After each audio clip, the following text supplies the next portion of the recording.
So, Philip Drake, when did you join the war, World War II? I left college December 8th, the day after Pearl Harbor. Got on a train in Boston and went down to New York to 90 Church Street, which was the recruiting office for the United States Marine Corps. And I took the physical on the 8th of December. And I got all through the physical, and the recruiting sergeant interviewed me at the end, and he said, "Sorry, mister, you don't make it as a Marine." And I said, "Why? I passed everything in the test." He said, "Yes, but you're colorblind." So the last test was what they call an Ishihara colorblind test, where you look at charts, and if you're colorblind, you see one number. If you have normal color perception, you see another number. And I saw all the wrong numbers, so they would not take me. So I went back to college and stayed until Christmas, which was, 2 weeks. Uh-huh. And then at Christmas time, I left college and enlisted in the United States Army. What made you want to enlist into the Army? Because I wanted to participate, Mm-hmm. and I couldn't make it as a Marine. I couldn't make it as a pilot because in those years, in order to qualify for aviation cadet training, you had to have had 2 years of college. And I'd had only 3 months of college. Mm-hmm. And you became a paratrooper? Well, I took basic training. How long were you in basic training? I was in basic training 17 weeks in Virginia. And then I stayed on as a drill sergeant in the same unit for another 17 weeks. And then I volunteered for engineer amphibian training and parachute training. And I decided the one that came through first I would accept. Engineer amphibian training was down in Carabel, Florida. They ran amphibious barges like the Marines did. And my orders to the parachute school came through first at Fort Benning. Mm-hmm. So I went to Fort Benning. And what exactly does a paratrooper do? He departs aircraft in flight and lands via parachute. Okay. And then he fights as infantry. He is an infantry rifleman. He just has a different way of getting there. Okay. What were your family's reactions when you decided to enlist?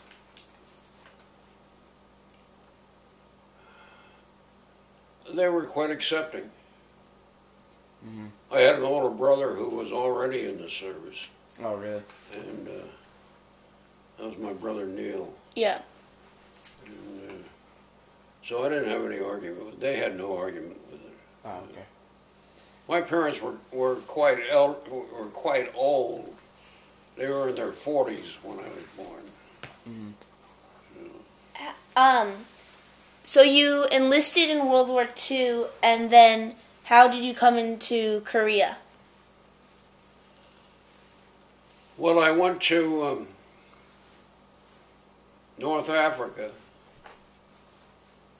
on a British transport called the Andes as a replacement, second lieutenant replacement. And in North Africa, I joined the 82nd, the Patch Division. Okay. So was it your choice to go back into war in Korea, or were you drafted? I was recalled. We call it recalled. If you get out of the service and you've been a commissioned officer, you have an obligation, even though you're inactive. in the reserves. You have an obligation, and they can. And they nailed me Okay. 2 days after the Koreans crossed the parallel. They're always looking for riflemen.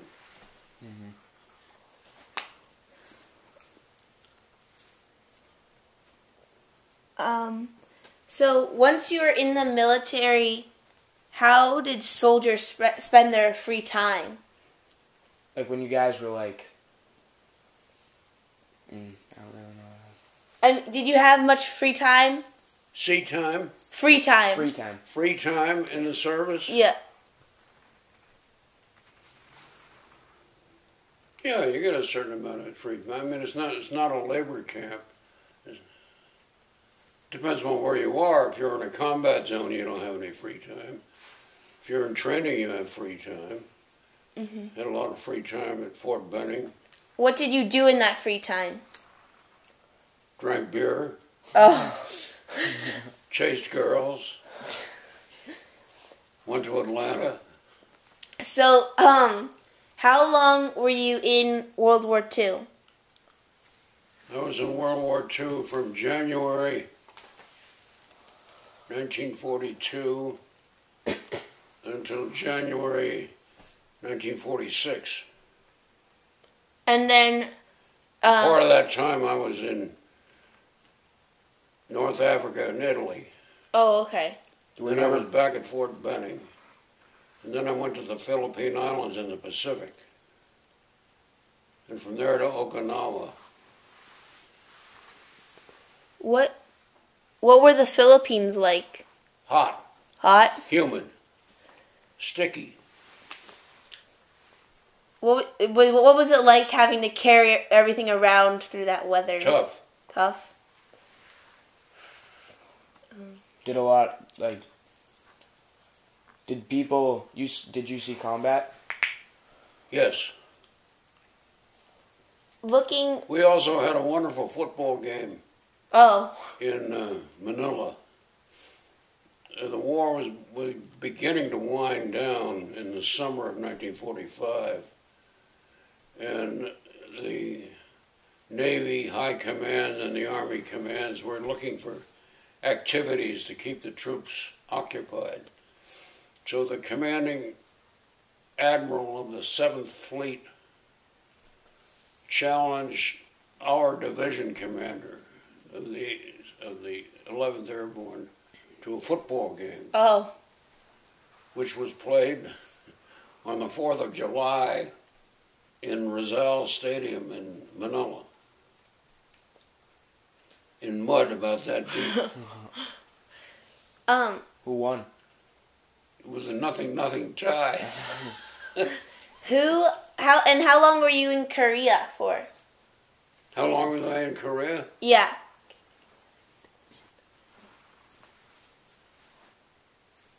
When I went to Korea, I got recalled in June. You want to cut? No, keep going. And I spent that summer training troops at Fort Dix, New Jersey. And I went to Korea at the end of September 1950. Okay. Just about the same time MacArthur pulled that stunt at Incheon. What was that? Well, he surprised all the Korean command by launching an amphibious attack in the harbor of Seoul, where they thought the tides were too low to accommodate ships that could bear troops. What was when Pearl Harbor happened, do you remember where you were? Yes. Where were you? I was in a freshman dorm at Harvard College in Cambridge. What were your reactions? Yeah, what were your reactions? What did it feel like? I had a roommate who was taking a nap. It was Sunday afternoon. And I went in and woke him up. And he said, "Don't bother me, I have to sleep." And I said, "You better get up." So I got him up and we walked up to the freshman dining hall, which you can imagine was just a hubbub of activity and whispers and rumors, and it was it.